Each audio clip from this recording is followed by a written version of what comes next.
La OCDE ha vuelto a reducir de nuevo sus expectativas sobre la economía europea para este año con crecimientos inferiores al 1% en los grandes países, salvo España, la excepción en el viejo continente, y mejora también las de Estados Unidos, que crecerá por encima del 2%.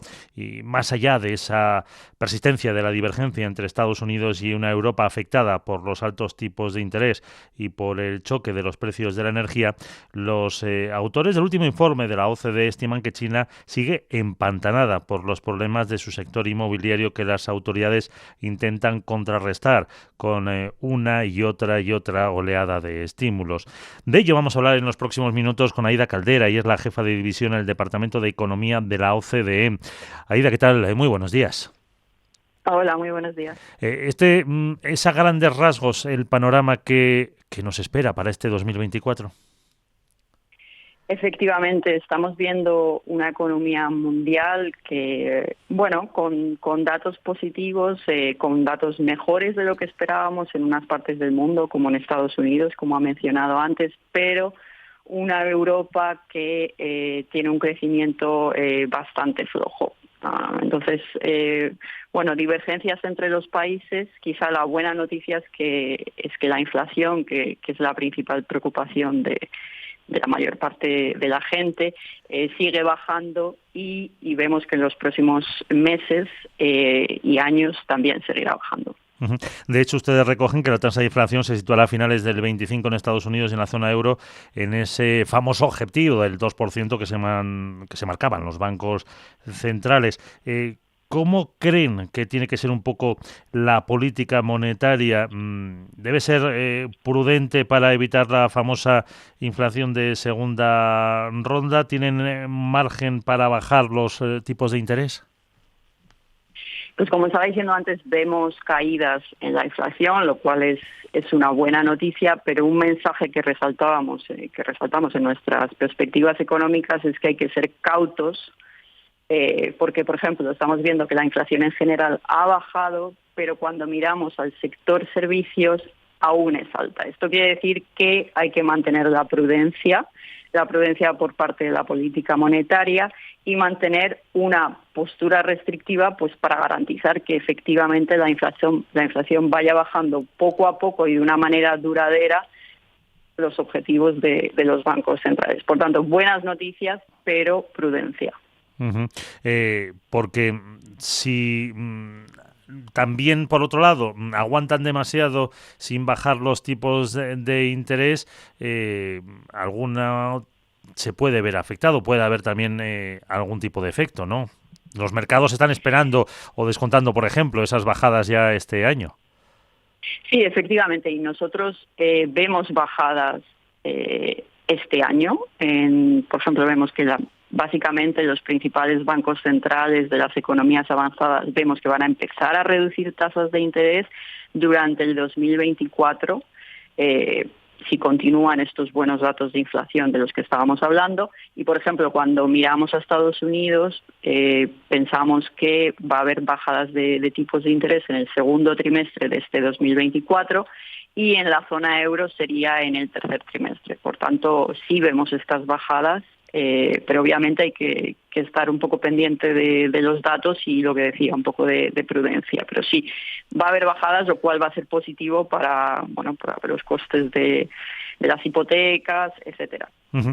De todas formas, hay riesgos como en el informe hablan de que las que estamos viendo recientes subidas en el coste del transporte marítimo por ese desvío de muchos barcos que pasaban por el canal de Suez, ahora tienen que ir por el Cabo de Buena Esperanza, son pues varias semanas más rodear el Exacto. continente africano para evitar esos ataques de los hutíes del Yemen a la entrada del Mar Rojo. ¿Puede ser un peligro o si hay un cálculo de subida de la inflación?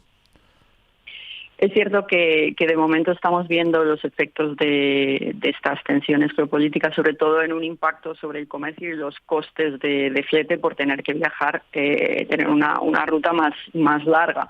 Si esta tensión, el conflicto se expande más en Oriente Medio, podemos ver un efecto importante sobre los mercados energéticos y ver, como vimos en 2022, que puede haber grandes choques en los precios de la energía y esto se puede traducir en subidas en la inflación. Por eso también este mensaje un poco de ser cautos por parte de la política monetaria.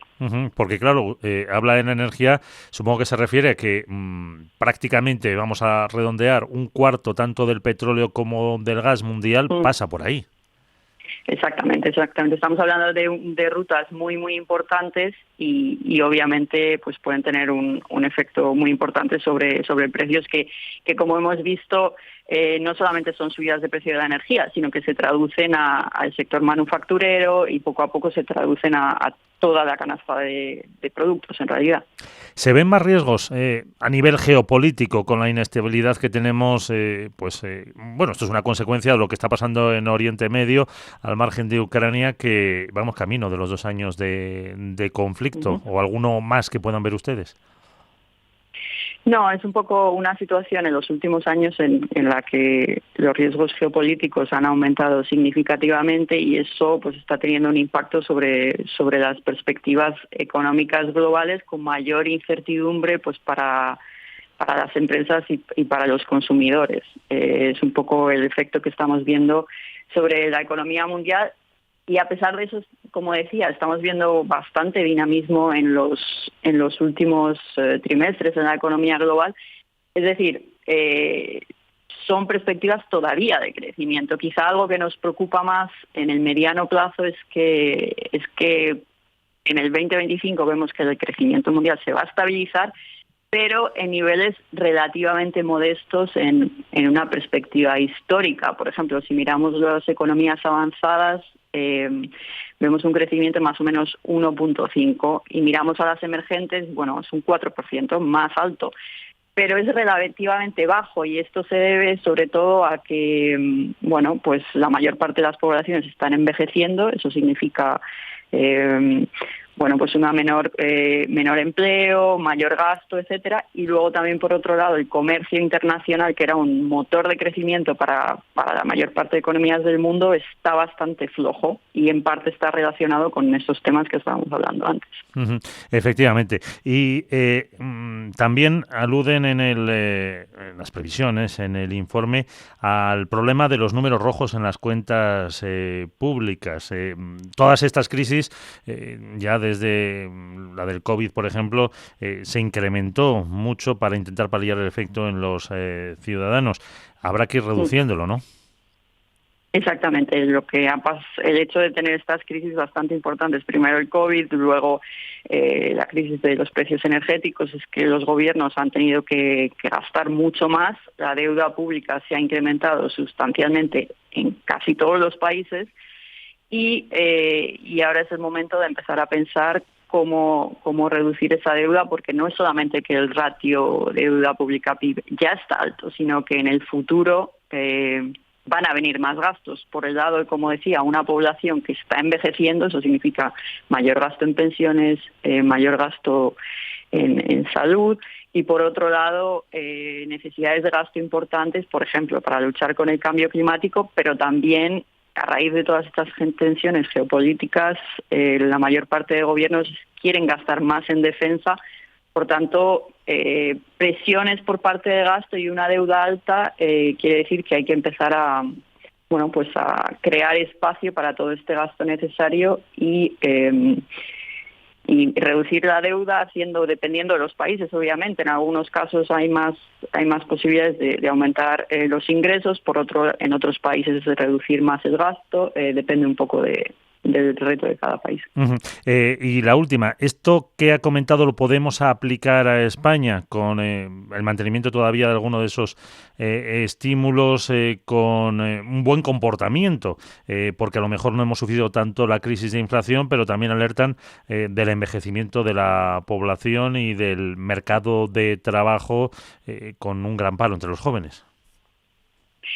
Sí, España es como el resto de países, tiene una deuda alta. España ha ido reduciendo el déficit y la deuda pública. Nuestro mensaje es que siga por ese camino, porque tiene unos retos similares a los que he descrito ya antes y adicionalmente, pues tiene retos de crecimiento, tiene un potencial de crecimiento, una productividad baja y tiene retos, como decía usted, en términos de inclusión. Por ejemplo, un paro juvenil alto, pero también otros retos que necesitan gasto, por ejemplo, sin gasto por parte de mejores políticas públicas de empleo.